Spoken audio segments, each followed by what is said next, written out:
साधु मन होता है, साधु शरीर नहीं होता। शरीर तो प्रकृति का है, ये तो बदलने ही वाला है। आप सब बैठे हैं, आपके देखते देखते आपका बालापन मर गया, आपको रुलाई भी नहीं आई, और देखते देखते जवानी मरती जा रही, आपको खेद ही नहीं है।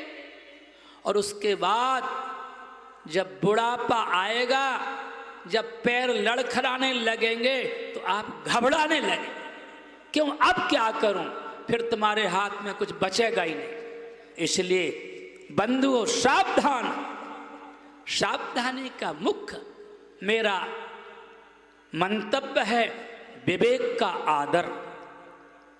संसार में कथा से विवेक मिलता है। ध्यान देना, मुझे 2 साल पहले एक अनुभव हुआ। कम से कम 55 साल तक श्री रामचंद्र कृपाल भजमन करते करते एक दिन बैठा था, ऐसे दिमाग में आया कि ऐसा क्यों लिखा, श्री रामचंद्र कृपाल भज मन, श्री रामचंद्र कृपाल भज मन, हरण भव भय दारणम। हे मन, कृपालु भगवान राघवेंद्र का चिंतन कर, यदि संसार के भय से मुक्ति पाना चाहता है तो। अर्थ तो यही है, परंतु चित्त में बैठता नहीं। मैं आपको, कोई भी बाबा जी अपनी पोल नहीं खोलता, पर 55 साल तक कितनी बार स्तुति किया होगा, पर भेद खुला तो अभी 2 साल पहले। आपको ऐसे लगेगा, मैं आपको भी कह रहा हूं, कथा का सार मन की गांठ खोलना है। मैं मदन मोहन से क्यों प्रसन्न रहता हूं, इसकी वाणी से ओज निकलता है, वाणी में अध्ययन का सार निकलता है। अब वह सार हृदय तल तक कितना बैठता जा रहा है, मैं तो चाहता हूं कि ये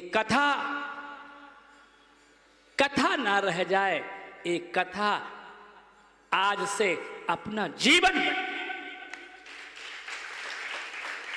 क्योंकि कथा समाज के लिए और जीवन गोविंद के लिए है। उस जीवन की आशा को स्वीकार करते हुए, अहिंसा और ममता का त्याग करते हुए, हम और आप सभी अपने मदन मोहन जी से निवेदन करते हैं कि अपनी भाव भरी आवाज से सदैव चाहता हूं कि हृदय पिघल जाए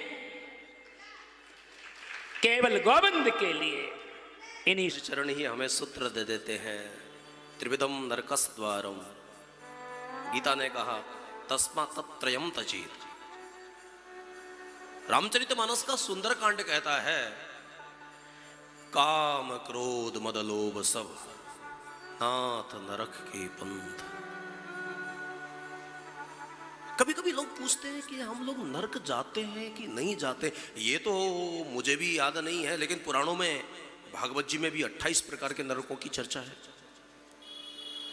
लेकिन याद रखिएगा, जिन जिन कर्मों को करने से हम नरक जाते हैं, अगर उन कर्मों को हम अपने जीवन में अपनाएंगे ना, तो नरक जाने की जरूरत नहीं है। हम जहां रहेंगे वहीं नरक बन जाएगा।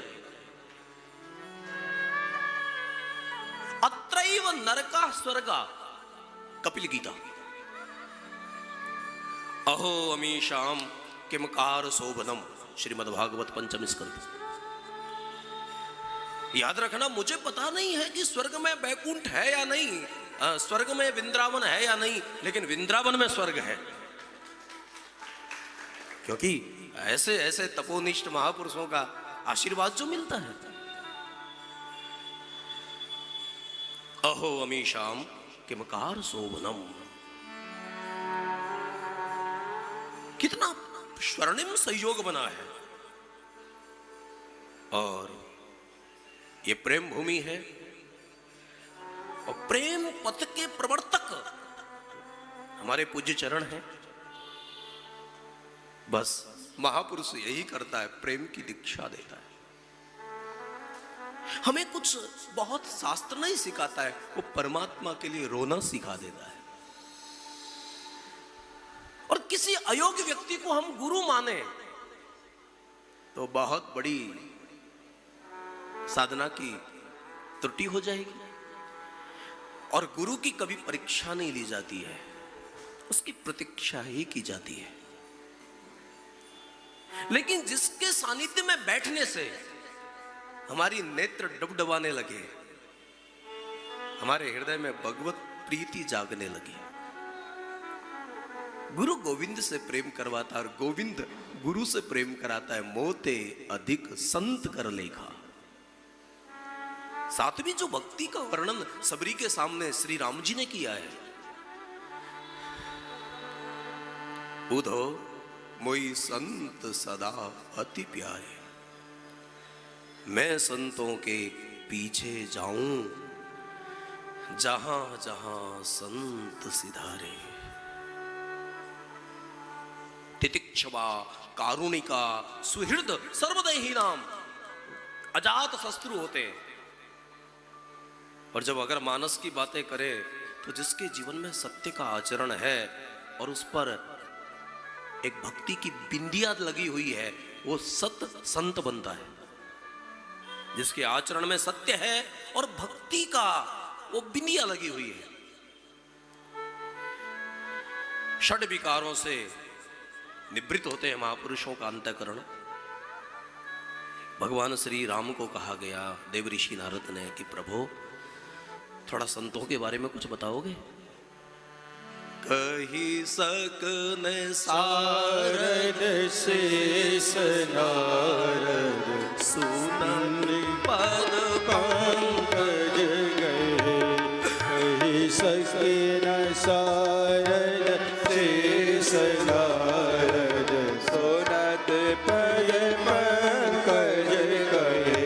ये तो आपका आशीर्वाद है कि आप सुन लेते हैं, वरना तो देखो हमारी कथा की शुरुआत अरण्य कांड से हो रही है और अरण्य कांड का भी अंतिम छंद है।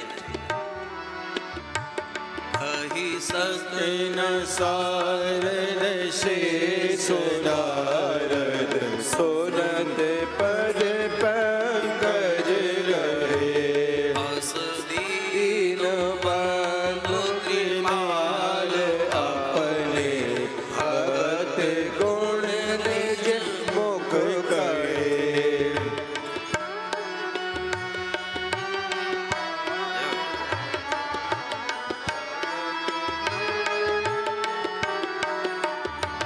मेरे भाई बहन, प्रेम कोई भौतिक नहीं होता है, प्रेम कोई लौकिक नहीं होता है। प्रेम जो होता है वो चिन्मय अवस्था है। चिदानंद में देह तुम्हारी रहत विकार जान अधिकारी।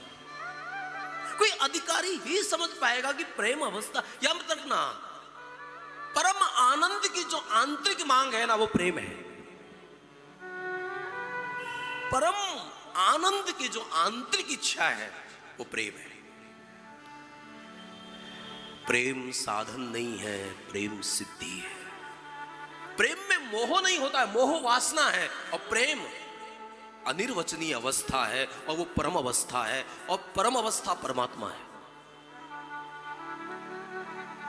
हाँ, प्रेम ते प्रकट हो ये मैं जाना। पूरा अस्तित्व उस परमात्मा से प्रकट होता है, लेकिन ऐसा वो परमात्मा प्रेम के चलते प्रकट होता है। सच में अगर वृक्ष की कथाओं का थोड़ा भी दर्शन करूं ना, तो ऐसा लगता है कि सब खो जाता है और केवल प्रेम बचता है। प्रेम में कोई वासना नहीं होती, और जहां वासना होती है वहां प्रेम नहीं होता है। आजकल के लोग तो प्रेम शब्द को बड़ा यूज करते हैं और जीवन में वो प्रेमावस्था प्रकट हो जाए हमारे चैतन्य महाप्रभु की तरह। आपको पता है चैतन्य महाप्रभु जिस मंदिर के दर्शन के लिए जाते थे, वहां दोनों आंखों में अश्रुपात होता था। और वहां एक जो गड्ढा था ना, वो महाप्रभु के आंखों के अश्रुओं से भर जाता था। और ऐसा कोई थोड़े दिन के लिए नहीं हुआ, पूरे 18 साल तक ये क्रम चला। दौड़ने लगते थे, कभी कभी जगन्नाथ के मंदिर को छोड़कर समुद्र की तरफ भागते थे। मुझे कृष्ण बुला रहा है। याद रखना, प्रेम की बहुत बिलक बिलक अवस्थाएं होती हैं। 8 अवस्थाएं भी हैं और कहीं कहीं प्रेम की 10 अवस्थाओं का भी वर्णन मिलता है, आचार्यों ने जैसा कहा है। अभी पूज्य बापू जी बहुत प्यारा बाप जी के श्री मुख से हमें जो आशीर्वाद मिल रहा था। मेरे भाई बहन, कोई भगवत प्रेम में भीगा हुआ महापुरुष ही प्रेम का दान कर सकता है। कोई उस परम अवस्था में प्रतिष्ठित भगवत अनुरागी, और कितनी उन्होंने अपनी कितनी सहजता पूज्य बाप जी ने कहा था कि मेरा 50 साल ऐसे ही मैं दोहराते हुए चला गया, लेकिन बाकी के 2 साल से जब मुझे समझ में आया। याद रखना, धर्म आवरण नहीं आचरण होना चाहिए। धर्म हमारी क्रियाएं नहीं, अनुभूति होनी चाहिए। और जब प्रेमियों की बात आती है तो मुझे जयदेव याद आते हैं। हाँ, बंगाल में जन्म हुआ था और फिर बहुत कम अवस्था में अपने उनके पिताजी और माताजी का देहावसान हो गया। पता नहीं, ये प्रकृति महापुरुषों को तपाती बहुत है। और याद रखना, जो महापुरुष होते हैं ना, वो जीवन की हर समस्या को तपस्या समझते हैं, इसलिए दास उदास नहीं होता है। और इसलिए ताते नास न होए दास कर। और फिर इतने भोले थे, इतने कुशाग्र बुद्धि के थे, लेकिन भक्त थे। और एक निरंजन नाम का एक ब्राह्मण था, उसके मन में थोड़ा छल आया और उसको लगा कि मैं क्यों ना इनकी संपत्ति को हड़प लूं। कई लोगों ने मौके का फायदा बहुत उठाया है हर क्षेत्र में। और उन्होंने कहा कि देखो, आपके पिताजी माताजी बड़े धार्मिक पुरुष थे। पिता का कर्तव्य होता है अपने पिता के ऋण को चुकाना। उन्होंने मेरे से बहुत कुछ कर्जा ले रखा था, आप अपना घर मुझे लिख दो। याद रखना मेरे भाई बहन, जो महापुरुष होते हैं ना, उनको सब कुछ आता है लेकिन चतुराई करना नहीं आता है। सब कुछ सीखा हमने, ना सीखी होशियारी। इसलिए याद रखना, कोई व्यक्ति चालाकी करके प्रसिद्ध हो सकता है लेकिन महापुरुष नहीं हो सकता है। प्रसिद्ध हो जाना एक अलग बात है और महापुरुष होना एक अलग बात है। प्रसिद्ध तो कोई भी हो सकता है साहब। मीडिया का जमाना है, जब हम चैनल वालों से बात करते तो वो कभी कभी कहते हैं कि महाराज हमें तो पैसा चाहिए, हम किसी को भी प्रातस्मरणीय बना सकते हैं, हमें इससे कोई लेना देना नहीं है कि वो उसके जीवन में वो कैसे लेता है और कहां से लेता है। धर्म प्रदर्शन नहीं, धर्म दर्शनवादी था, लेकिन मानवीय कुटिलता के चलते, मानवीय कलुषितमती के चलते कहीं ना कहीं आज ऐसा लगता है ये सब प्रदर्शन बनने जा रहा है।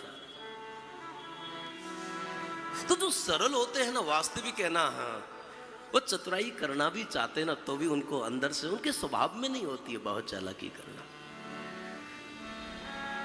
और जब घर को लिखा लिया, लेकिन कुछ देर के बाद घटना घटी है। निरंजन देव की छोटी बालिका दौड़ती हुई आती है, पिताजी घर में आग लगी है।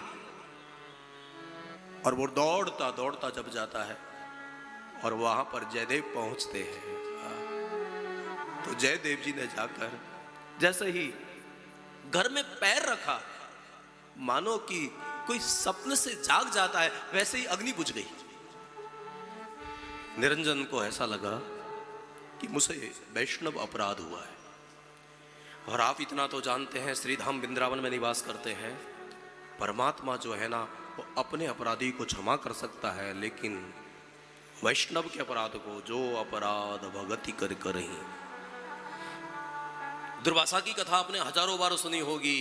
अहम भक्त पराधीनो यस्वतंत्र बद्धिजा साधुर विग्रस्त हृदयो भक्त भक्त जन प्रिया। परमात्मा कोई रूढ़िवादी नहीं है। और याद रखिएगा, परमात्मा कोई एक देशीय नहीं होता है।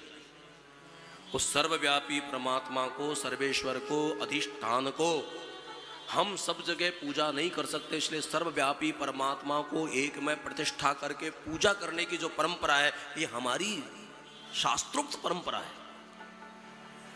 लेकिन इसका मतलब ये नहीं है कि हम स्थान में आसक्ति करें।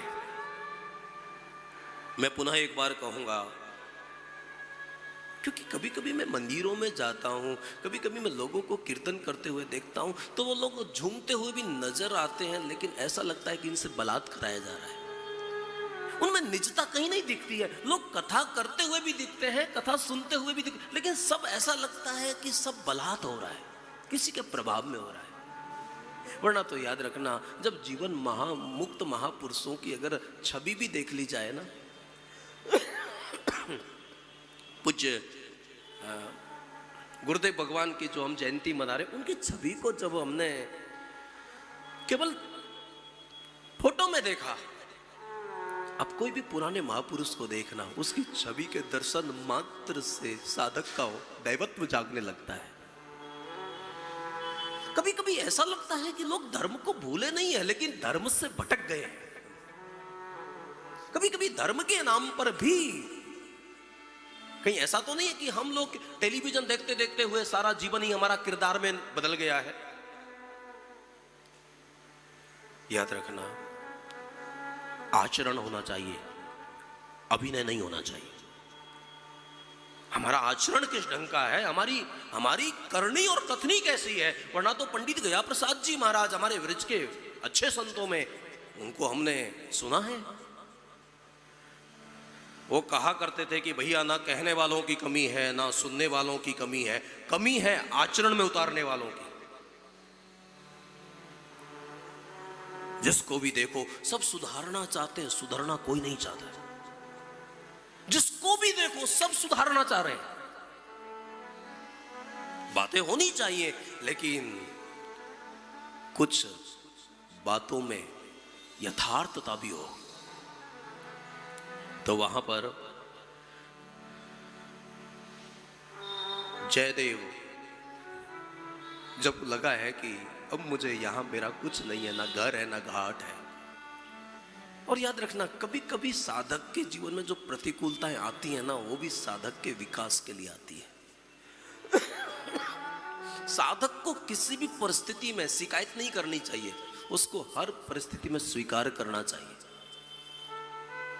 रामकृष्ण को भले ही कैंसर होता है, बहुत बड़े बड़े वैद्य कहते हैं, डॉक्टर कहते हैं कि काली को कहो, लेकिन रामकृष्ण जानते हैं क्या मां काली को पता नहीं है।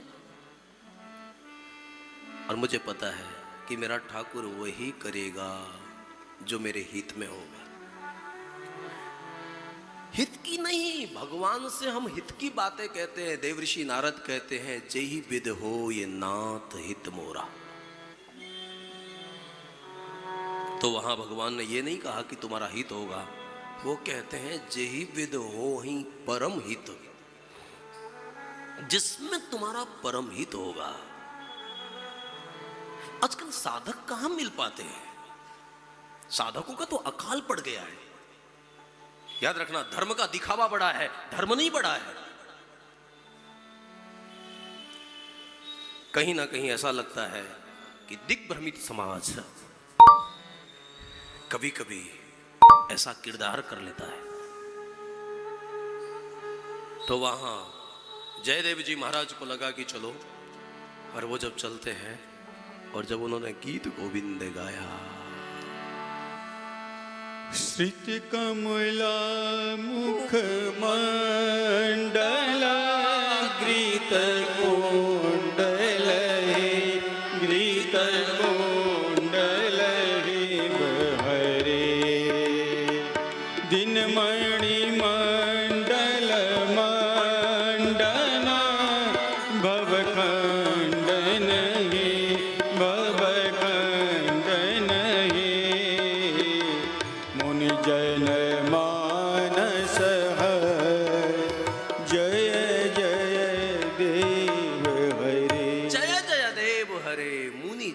मानस हंस।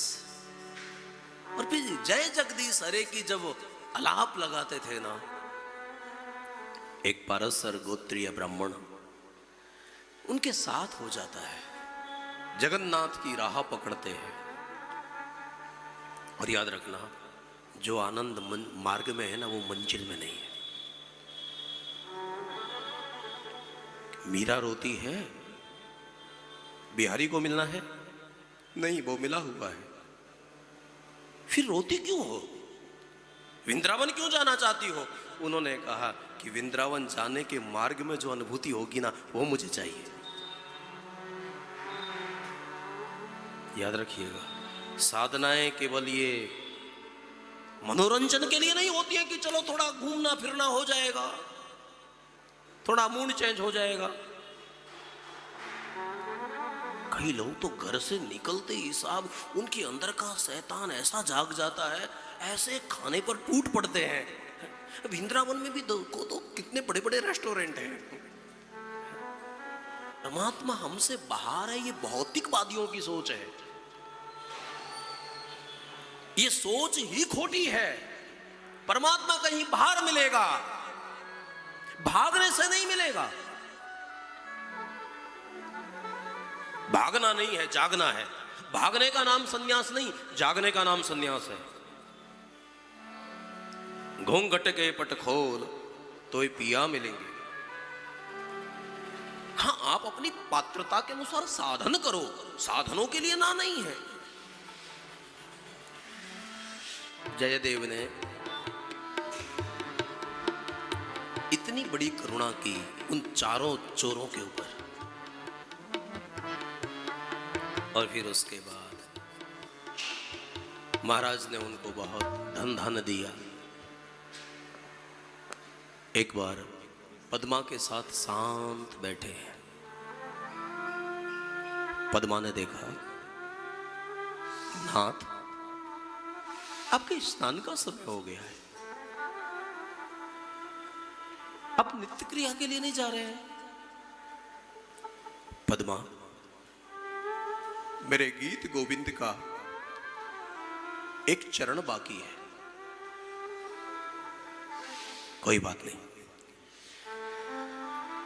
आप गीत गोविंद के बारे में जानते हैं ना, वरना ऐसा ना हो कि मैं 1 घंटे तक ये गाता रहूं और आपके सर के ऊपर से निकलती रहें ये बातें।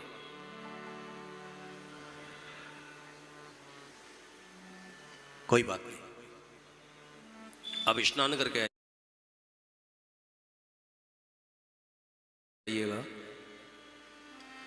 और वह जयदेव जी स्नान करने के लिए चले जाते हैं। इधर ठाकुर जी जयदेव के रूप में आते हैं। पद्मावती ने पूछा, क्यों मार्ग से ही क्यों आ गए? मुझे मेरा चौथा चरण याद आ गया, लाओ तो जरा उसको पूरा कर दूं। उस चरण को पूरा किया, प्रसाद पाया, प्रसाद पाके विश्राम कक्ष में चले गए। और पद्मा जब प्रसाद पाने लगी, जयदेव वहां आए। और जयदेव जब आए, अरे पद्मा, तू ये क्या कर रही है? तू तो बगैर खिलाए कभी खाती भी नहीं है, आज ठाकुर को थाल भी नहीं रखाया। उसको बड़ा आश्चर्य हुआ, लेकिन स्वामी आपने तो प्रसाद ग्रहण किया, आप विश्राम में गए थे ना, और आप मार्ग से ही वापस लौट के आ गए, आपने वो गीत गोविंद का वो चरण भी पूरा किया है। जयदेव को लगा, जरा दिखाओ तो। और जैसे ही दिखाया, वो चरण तो पूरा हो गया था, लेकिन जयदेव की आंखों में आंसू आने लगे। पद्मा तो बहुत भाग्यशाली है, मैं वहां स्नान के लिए गया था और यहाँ स्वयं ठाकुर जी इस रूप में आए थे, और वो तुझे दर्शन देकर और तेरे को प्रसाद देकर कर। पद्मा का झूठन वो खाने लगे जयदेव। स्वामी ऐसा मत करो। उन्होंने कहा कि नहीं पद्मा, ये प्रभु प्रसाद है। और तब से जयदेव को जो भगवत प्रेम की प्राप्ति हो गई। यहां प्रेम को केंद्र में रखा, इसलिए ये कुछ बातें आ गई। बाकी तो ये कथा मानस की नहीं है। ये तो भक्त चरित्र सुन रखा था, कब का सुना था, इसलिए तब से स्मृति में था, कभी कहने का मौका नहीं मिला। आज जब प्रेम की बात आई तो जयदेव याद आया। और फिर जयदेव जब जब ये गीत गाते थे ना, ठाकुर जी चुपके चुपके से उनके पीछे पीछे ये गीत सुनने के लिए लालायित रहते थे।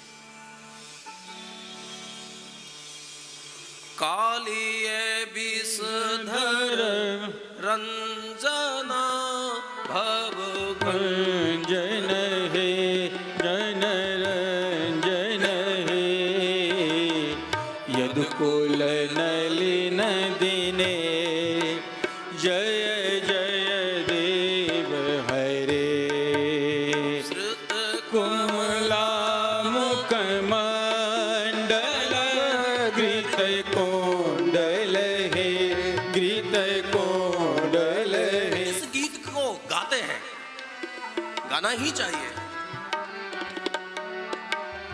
और इसमें परमात्मा के 10 अवतारों की कथा है। ठाकुर जी को बहुत प्रिय है ये गीत गोविंद।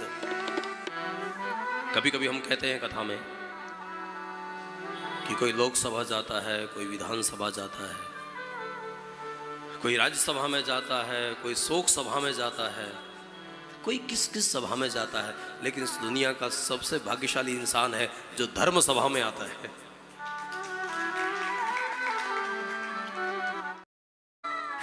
अगर आप बिहारी के दर्शन के लिए आए हो ना, तो मैं आपको ईमानदारी से कहता हूं, आपको एक एक व्यक्ति में बिहारी का दर्शन होगा।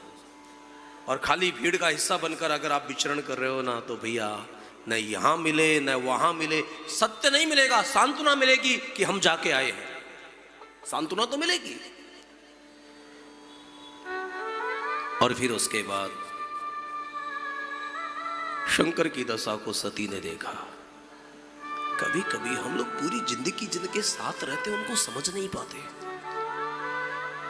और समझ में इसलिए भी नहीं आ सकता है कि गुरु जो बोलता है वो स्वरूप में स्तर होकर बोलता है और शिष्य शरीर के स्तर पर जीता है। और जो स्वरूप के स्तर से बातें करता है, शरीर के स्तर पर जीने वाले व्यक्ति को उसकी बातें समझ में नहीं आती है।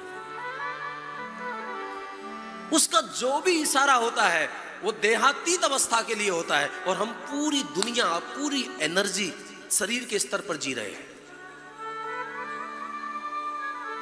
शरीर और स्वरूप को समझना पड़ेगा। शरीर बिगड़ता है और स्वरूप निखरता है। शरीर छूट जाता है, स्वरूप छूट नहीं सकता है। जो स्वरूप है वो भगवत अंश है, उसी का दर्शन करना है साधक को। और फिर पुनः पुनः वो प्रश्न करती है, कौन है ये?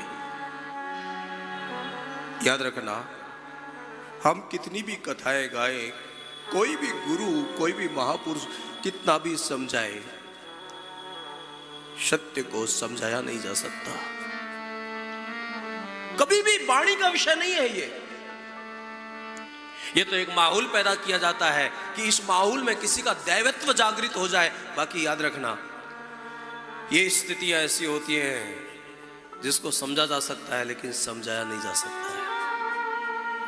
वरना शिव के साथ में रहने वाली सती पुनः पुनः प्रश्न करती है, कौन है ये? और शंकर बार बार कहते हैं कि सती,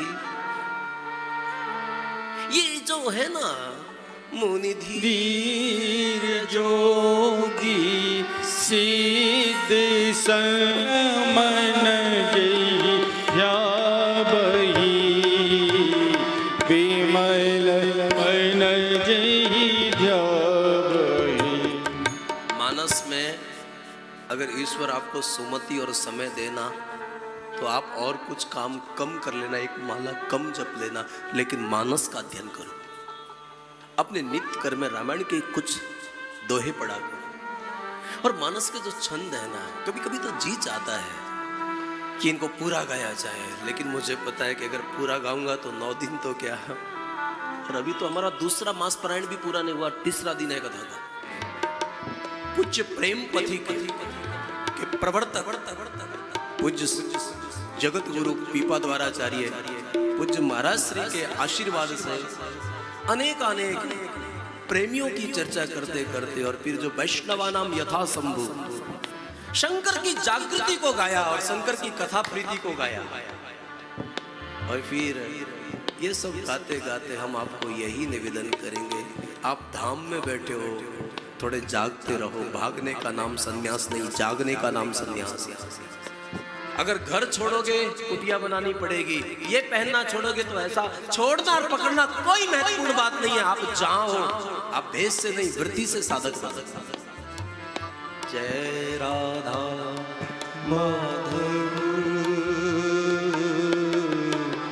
जय श्री कुंज बिहारी, जय राधा माधव हरी, जय राधा माधव,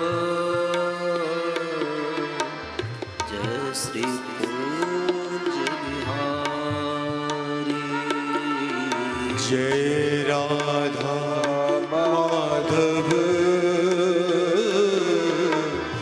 जय श्री कुंज बिहारी, जय गोपी जन बल्लभ,